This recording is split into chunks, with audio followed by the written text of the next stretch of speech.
दो आदमी सुनते हैं, आप तो नहीं सुनते हैं। अच्छा अच्छा, सुनिए तो सुनाता हूँ। बोलिए प्रेम से श्री सतगुरु महाराज की जय। सब नहीं सुने हैं। बोलिए प्रेम से आनंद कंद गुरुदेव भगवान की जय। जय गुरु महाराज।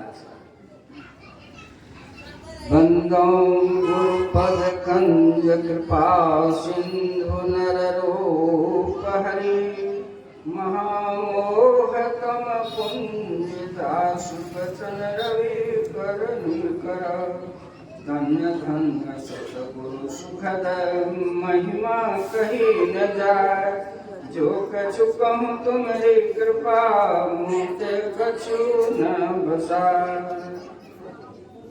मंच पर विराजमान पूज्य साधु चरण को मैं नमन करता हूँ।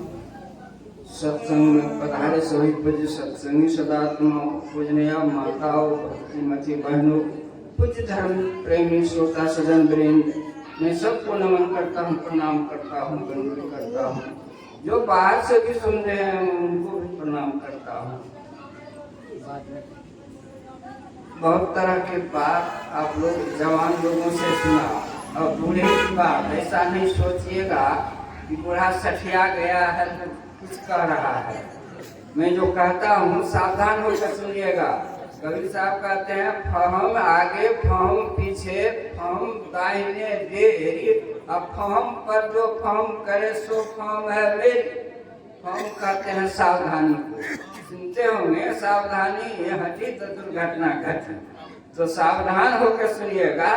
बात तो बहुत तरह की सुने हैं, बाबा लोग बहुत सुनाए हैं। मैं भी थोड़ी सी बात सुना रहा हूँ। आप लोगों से कुछ प्रश्न नहीं पूछते जाऊंगा, जवाब भी लेते रहूंगा। धैर्य से गलती होगी मुझसे, बूढ़े से गलती हो जाती है, बच्चे से गलती हो जाती है, बीच वाला को गलती माफ नहीं किया जाता। आप लोग माफ कर दीजिएगा हमको।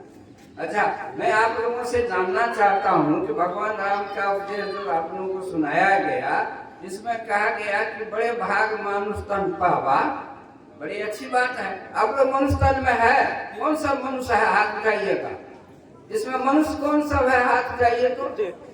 ओ, सब मनुष्य है। जब हाथ नहीं उठाया था स्वीकार सब मनुष्य है। मैं समझ गया सब मनुष्य है। कहते हैं बड़े भाग से ये मनुष्य का शरीर मिला है। अब सुनाया जाता है बराबर रामायण में ही कि बड़े भाग पाइए सत्संग। तो आप लोग मनुष्य तन में भी है और सत्संग भी मिला हुआ है। अभी देख रहे हैं ना, ये दोनों भाग आप लोगों का बड़ा भाग्यवान है। बड़े भाग से मनुष्य शरीर में है और बड़े भाग से सत्संग में बैठे हुए सत्संग भी मिल रहा है। बड़े भाग पाइए सत्संगा बिना प्रयास हो भव भंगा। भव भंग, भव क्या है? अंतिम में इस आज जो पाठ किया गया उसके अंतिम भाग में कहा गया जो न तरे भवसागर, जो न तरे भवसागर नर समाज असपार सो कृत निंदक मंदमती आत्म हन गति जाए। जो इस भव सागर को मनुष्य पा करके नहीं तरा, पार नहीं किया, इससे उद्धार नहीं किया, अपने को जीवन को कल्याण में नहीं ले गया, यह शरीर पा करके उसके लिए कहा गया वो आत्मघाती है। पुराण में भी ऐसे कहा गया है दुर्लभ मनुष्य का शरीर पाकर, यह दुर्लभ मनुष्य शरीर पाकर और सद्गुरु करुणा कर सद्गुरु को पाकर और अनुकूल यह हवा जो सत्संग रूपी हवा है इसे पाकर जो लोग अपना उद्धार नहीं किया वो आत्मघाती है। ये पुराण में भी ऐसा वचन है।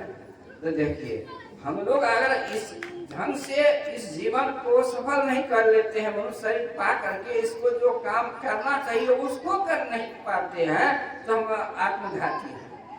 क्या करने के लिए मनुष्य शरीर मिला? सवेर में तो सुने थे आप लोग कि मनुष्य शरीर अपने को ये भवसागर है। भवसागर, अच्छा मैं पूछना चाहता हूँ सागर इसमें से कितना आदमी देखे हैं? हाथ उठाइएगा तो। हाथ सागर देखने वाले लोग सागर देखे? कोई सागर नहीं देखे? सागर नहीं देखे कोई भी नहीं।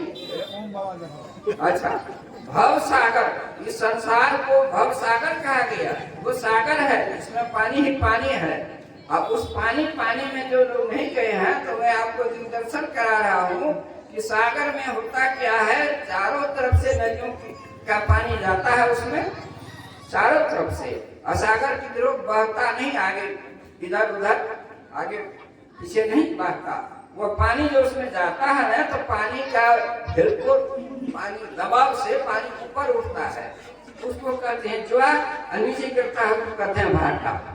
तो ऊपर उठना और नीचे गिरना ज्वार भाटा होते रहता है सागर में।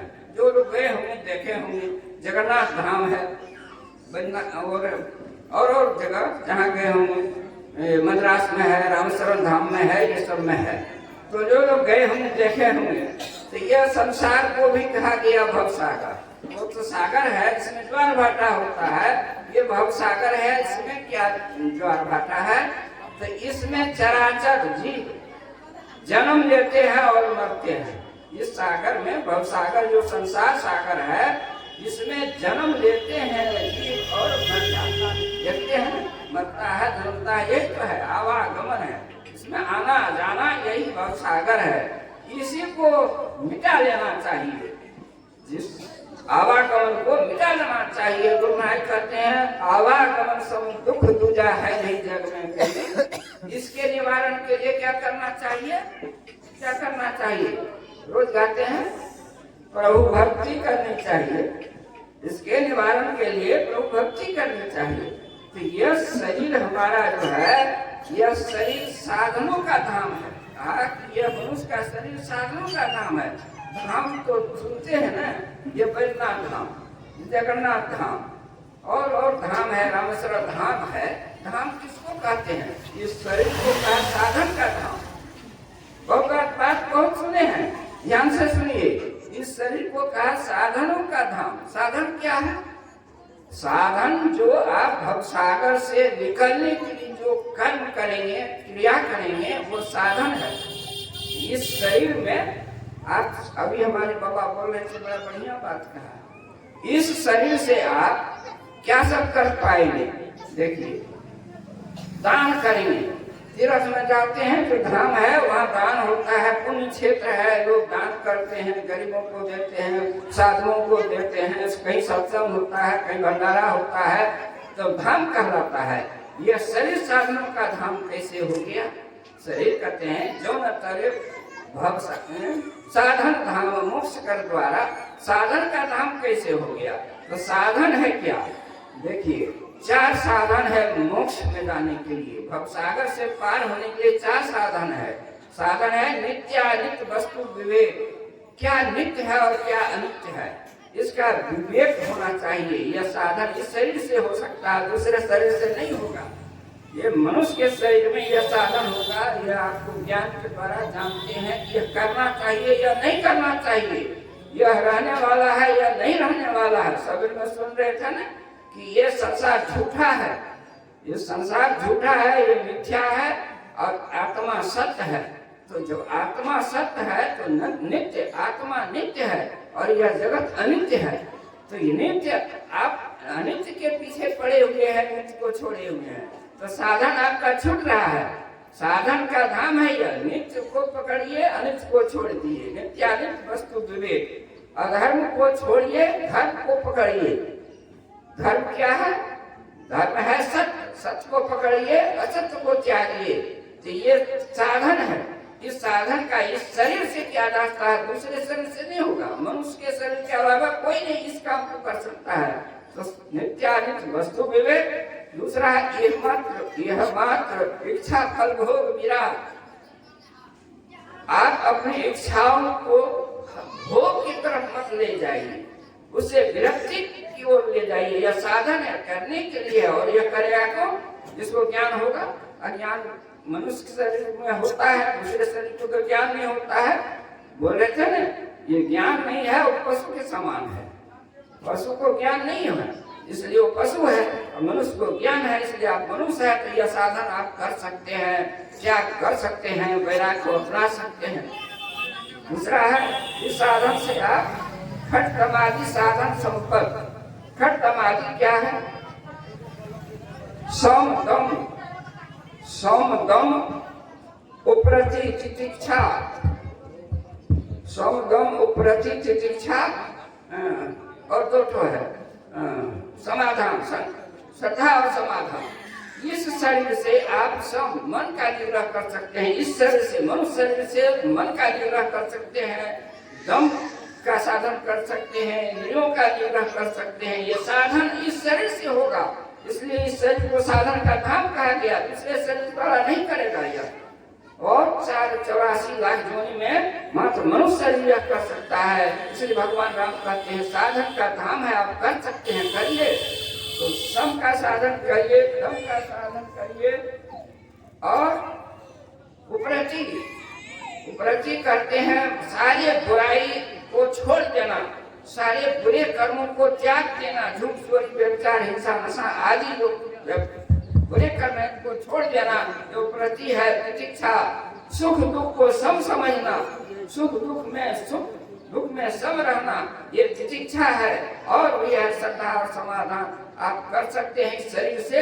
यह साधनों का धाम है और इसमें मोक्ष का दरवाजा लगा हुआ है। मोक्ष का दरवाजा आँख तो आपके पास भी है, आँख तो कुत्ते के पास भी है, आँख तो गाय के पशु के पास भी है, पक्षी के पास भी है, लेकिन उसको यह ज्ञान नहीं है। इस दोनों आँखों को समेट करके तीसरे तिल में ले जाएंगे। 2 तिल छूटे, 1 तिल दर्शा, ज्योति निरंजन का पद परसा।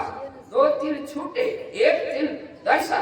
2 तिल को छोड़ करके 1 तिल को पकड़ना है और ज्योति निरंजन का पद परसा और परमात्मा का दर्शन करना है। यह साधन है, इसीलिए इस शरीर को कहा गया है साधन धाम। मोक्ष का दरवाजा इसमें है। ऐसा सुंदर शरीर आपको मिल गया है। अगर नहीं करते हैं, इस संसार सागर से आप जीवन मरण के चक्र से छूट नहीं सकते हैं, तो आपको आत्मघाती का जो फल भोगना पड़ता है वो भोगना पड़ेगा। आत्मघाती कहते हैं उसको रौरव नरक से भारी नरक में जाना पड़ता है। इसलिए आप सावधान होकर के आगे सुनिएगा। बाबा लोग कहेंगे, किसा क्या क्या कहने पता नहीं है हमको, जो कहा गलती सब